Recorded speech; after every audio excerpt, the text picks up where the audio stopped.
Hey Divines, welcome back to Sagacious Saturdays, and for those who have just joined again, welcome. This is now our third session, and I'm so excited about this one as I love to unpack the ego.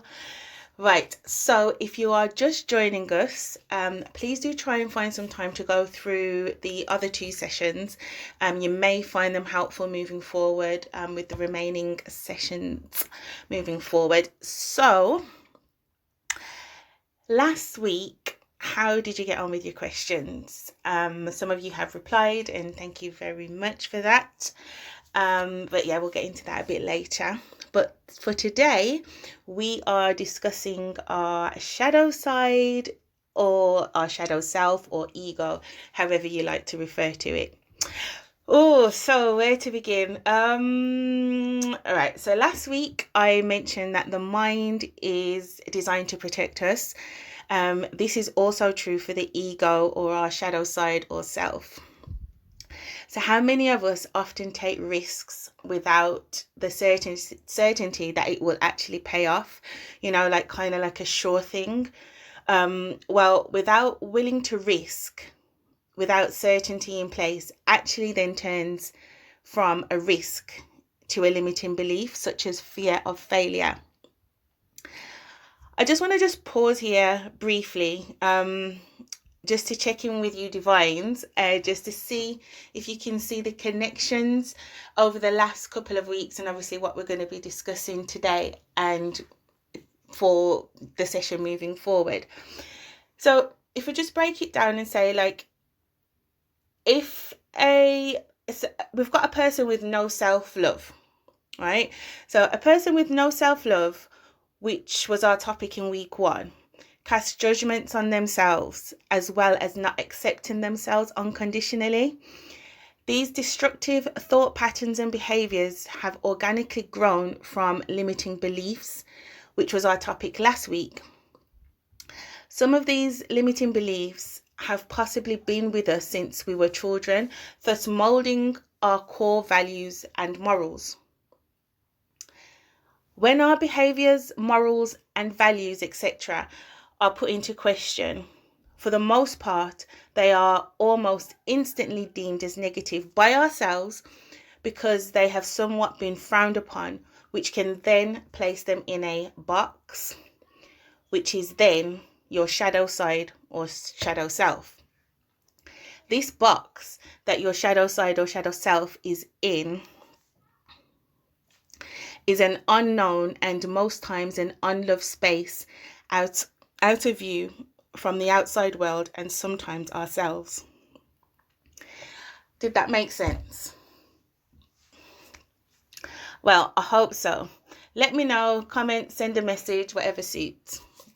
Okay, so to break this down further, from my understanding of the shadow side or self is a space within you where all that you deem unacceptable, all that you are ashamed of, all the things that you pretend that you are not is stored. You may have rejected these aspects of yourself to try and fit into your family's, your friends, and or society's idea of perfection.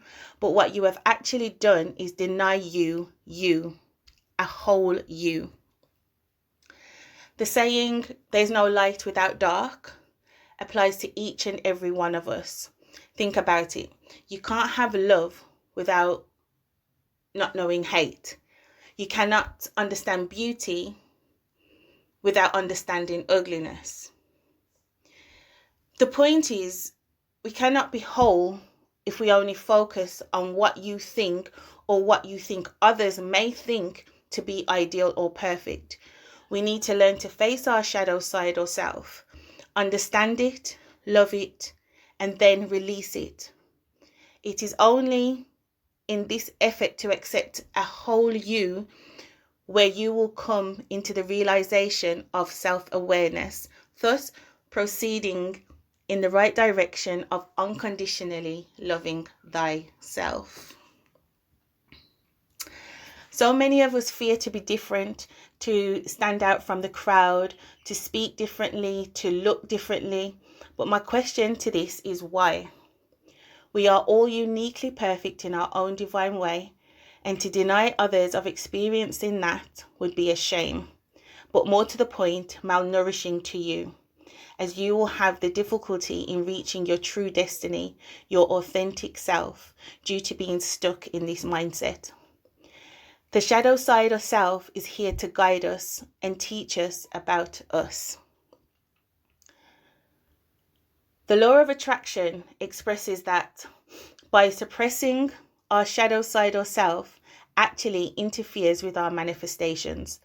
By not allowing our shadow aspects to express themselves, we leave ourselves open to repeating failures and disappointments until they are acknowledged and the lesson has been learned. What's your thoughts? So you can catch me tomorrow for a weekly general guidance tarot and or oracle read. Weekdays on my IG page for daily guidance, and then back here next week for the final Sagacious Saturday. Well, for now anyway. Thank you to those who have taken the time to give me your feedback. It really is appreciated, and my intention for these sessions has always been to provide inspirational insights into thyself.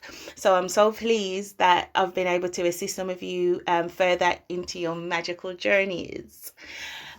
So because this is such a deep area and one which I love, but unfortunately cannot cover in depth with these sessions, I am giving 3 questions to you guys this week to work on. So here we go.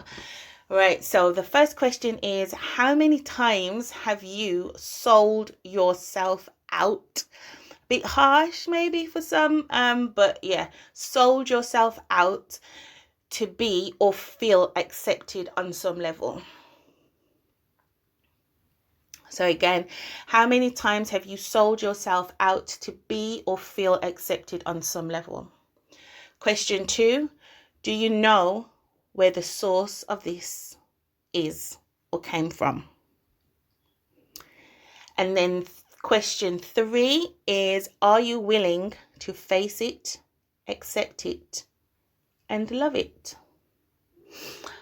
I would love to hear some feedback on this one. Obviously everything's confidential. DM me, whichever method of contact you want to use, it's absolutely fine, and I will be appreciating that. Looking forward to your responses, and have a beautiful day. Ashe.